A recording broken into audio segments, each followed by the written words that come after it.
Assalamualaikum warahmatullahi wabarakatuh. Nama saya Afif Kamil bin Khairul Anwar Al-Shazali dan ditemani oleh beberapa rakan saya yang lain iaitu saudara Muhammad Amir Amirul bin Ishaq, Muhammad Azim bin Nazaruddin, Muhammad Alif Haikal bin Abdul Ghani. Pada hari ini kami akan membentangkan tutorial 8 dengan kod kursus JPMK 1012. Kami telah memilih soalan mengenai perbandingan atau perbezaan antara laporan dan juga berita. Baiklah, pertama sekali, perbezaan antara laporan dan berita. Yang pertama, laporan. Tajuk laporan perlu ditulis dengan menyertakan nama aktiviti dan tempat aktiviti terbabit.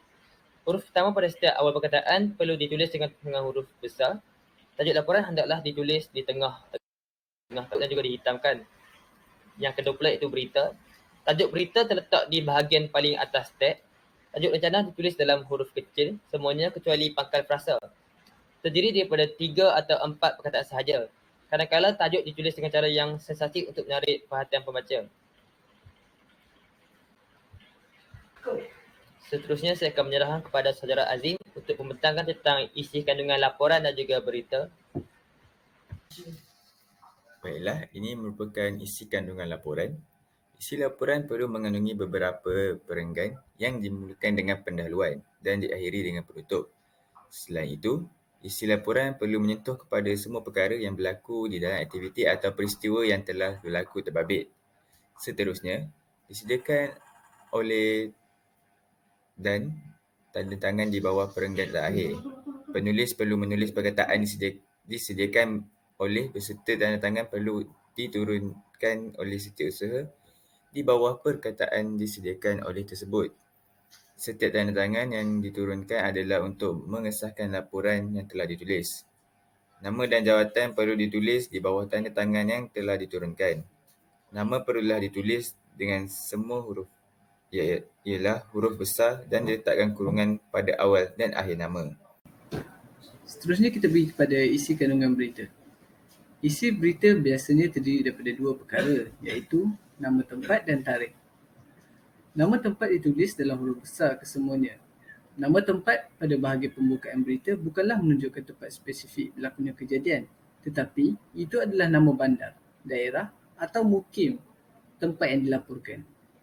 Selepas nama tempat diikuti tarikh peristiwa yang tidak disertakan dengan tahun.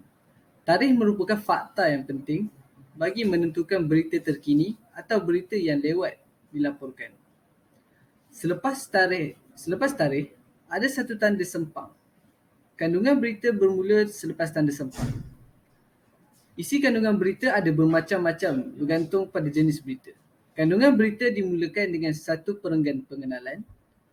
Seterusnya, perenggan pengenalan tersebut perlulah disusun dalam satu ayat sahaja dengan cara yang jelas. Seterusnya, diikuti dengan perenggan-perenggan isi yang melaporkan peristiwa secara terperinci dan kemudiannya jumlah perenggan yang tidak tetap. Bahagian-bahagian ini dapat merincikan peristiwa yang berlaku hingga ke akhirnya. Dan akhir sekali kita pergi kepada tata cara penulisan penutup.